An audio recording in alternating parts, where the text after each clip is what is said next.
Hey, English learners, welcome back to Spark and Speak, your favorite place to learn real English.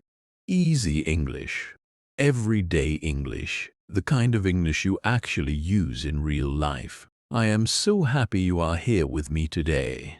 This is the place where we talk like real people, share real stories, and help you feel comfortable and confident in English. I am not your teacher with a big stick. I am your English friend who truly wants to help you grow. And today is a good one, because we are talking about something that almost every English learner does without even noticing it. A tiny habit that is quietly slowing you down every single day. Nobody really teaches you this in school, but after this video, you are going to understand exactly why your English freezes sometimes and what to do instead. So stay with me. This is going to be worth it. Okay, picture this.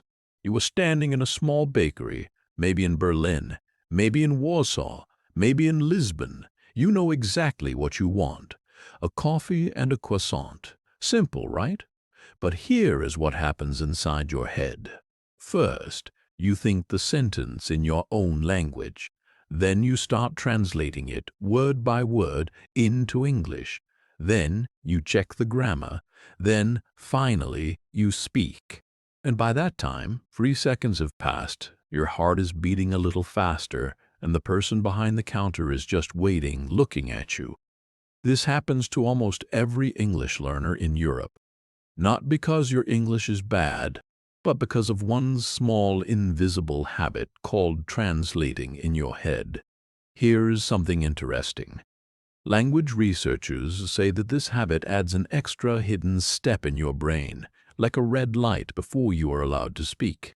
Your brain already knows the words. It already understands the idea. But it stops at that red light every single time, just to translate first. And that tiny stop is exactly why your English sometimes feels slow, even when you actually know a lot. Today, I want to show you how to remove that red light. Not overnight, but with small daily habits that really work. Because once you stop translating and start simply talking in English, everything changes. Your speaking gets faster, your confidence grows, and English starts to feel like yours, not like a subject you are studying. Let us get into it. Point 1. The invisible speed bump. So let us start with that red light I mentioned. Translating in your head. Here is the thing.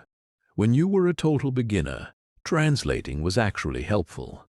It helped you understand how English works compared to your own language. That is completely normal, and it is not a mistake. But if you are still translating every single sentence today, it becomes a problem, because your brain is doing double the work. First, it builds the sentence in your own language. Then it converts it into English. That is 2 steps for something that should only take 1. Think about a simple moment. Your neighbor says good morning to you in English. In your head, you might think, wait, how do I say that back? You start translating your reply instead of just saying the 2 words you already know. Good morning. That pause, that little gap of silence. That is the translation habit at work. Real learners describe this exact feeling. They say it feels like their words are stuck behind a door, and by the time they find the key, the moment has already passed. Sound familiar? Here is the shift. Instead of building a sentence in your own language first, try to picture the object, the action, or the feeling directly, and let the English words come straight from that picture. If you see a coffee cup, do not think of the word in your own language first. Just think coffee, straight to English, no middle step. It feels strange in the beginning. But here is the thing. The next point is going to make this so much easier, because it is about a simple daily habit that trains your brain to skip that translation step completely. Point 2. Talk to yourself all day. Okay, so now that you know about the translation habit, let me tell you about one of the simplest tools to fix it. And it might sound a little funny at first. Talk to yourself in English. I do not mean having a full conversation out loud on the train. unless you want some interesting looks from other passengers.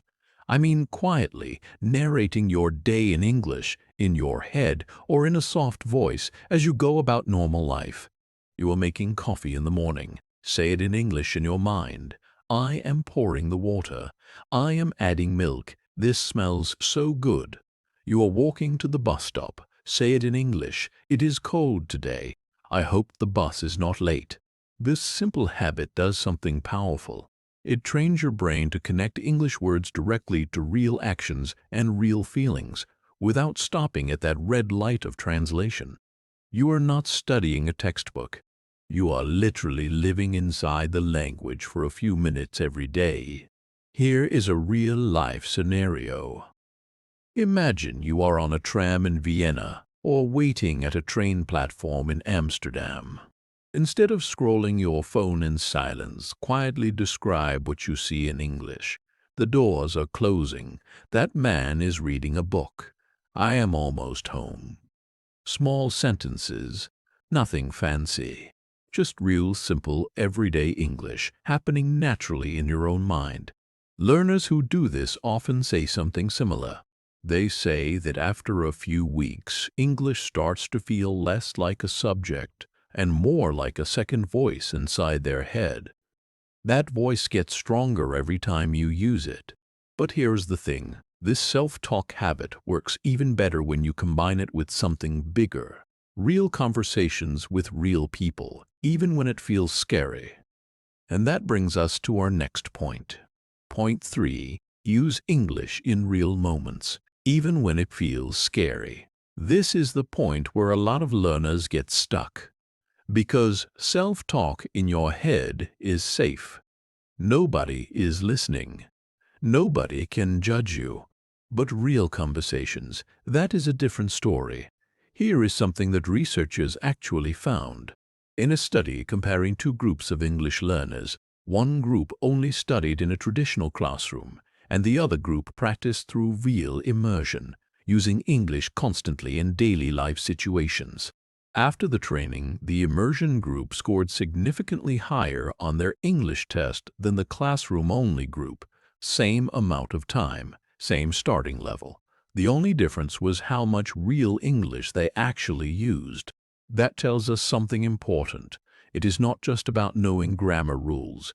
It is about using the language again and again in real moments, even the small, slightly uncomfortable ones. Think about your own daily life in Europe. Ordering at a bakery, asking a colleague a quick question in English, chatting with a neighbor for 30 seconds about the weather. These moments feel small, but they are actually huge opportunities. Every single one of them is a chance to practice without a textbook watching over you. And yes, it can feel scary. Your heart might beat a little faster.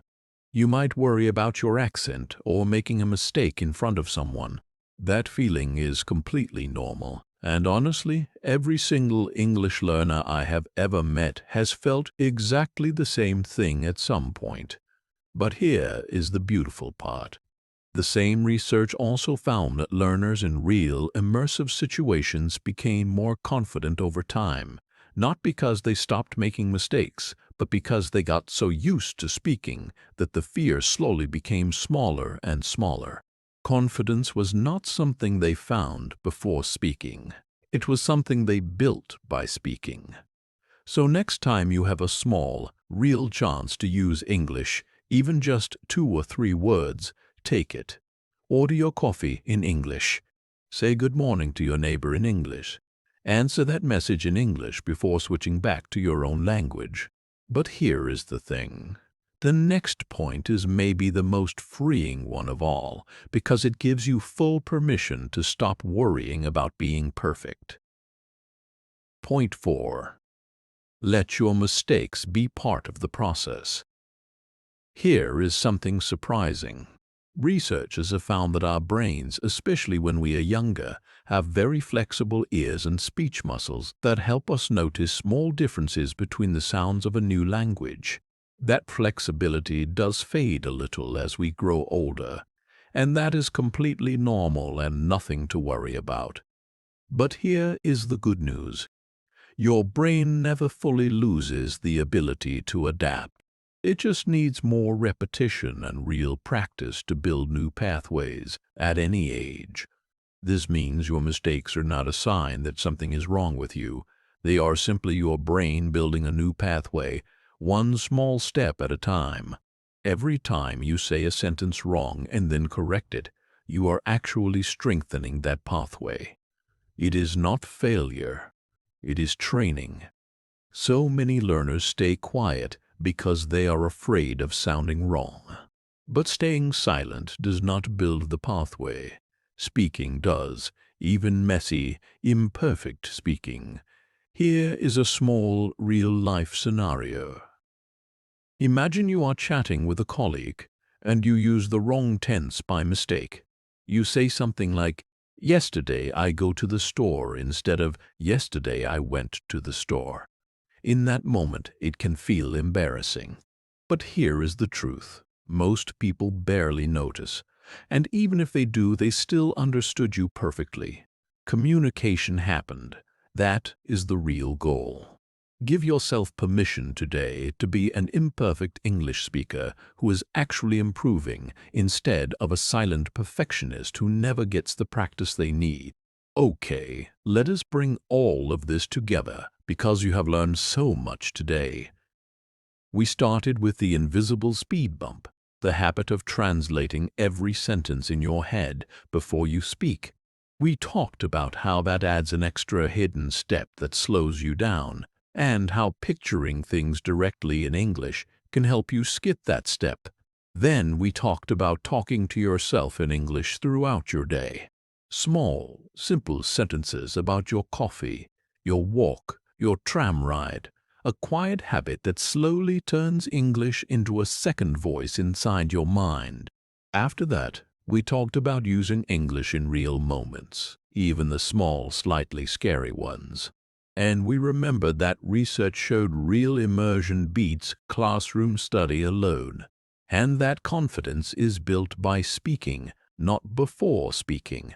And finally, we talked about letting your mistakes be part of the process. Your brain is always capable of building new pathways at any age, and every mistake is simply part of that beautiful, ongoing process. If you take just one thing from today, let it be this: do not wait until your English feels ready.